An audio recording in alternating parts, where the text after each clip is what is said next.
Hi there YouTube, I'm Sam and you're watching Conservative Caffeine.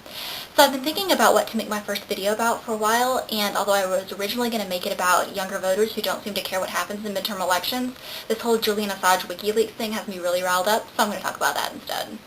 Some people are very concerned about WikiLeaks for some pretty legitimate reasons, so I'm not going to brush off people who are concerned about the safety of our troops or about diplomatic relations. But those people who have a problem with WikiLeaks because of its stated purpose of bringing transparency to government, I have to disagree with. You see, I'm a liberal in the Jeffersonian sense. I'm a hopeless idealist who thinks that every human being has the capacity to be heroic and responsible. That's one of the concepts this country was founded on, and in my opinion, we've drifted away from this ideal. Regardless of the media's relentless use of the word democracy to define America, we're actually a democratic republic. The only time pure democracy has worked in history was in ancient Athens when it was really, really small. The Founding Fathers realized that the 13 colonies were too far-flung to make pure democracy work, so they introduced the idea of a democratic republic.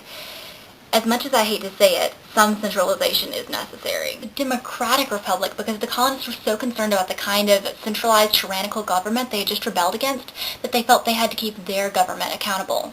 That is in fact one of the defining characteristics of early American politics, awareness of government, and a firm commitment to keep leaders accountable.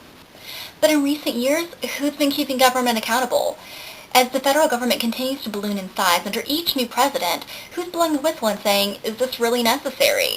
Sure, the economy makes people a little more wary, but there are a plethora of other areas in which the voting citizens just don't seem to show any interest that are growing out of control.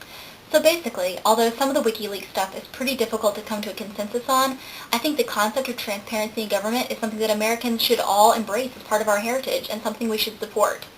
Thanks for watching Conservative Caffeine, and I'll be back next week.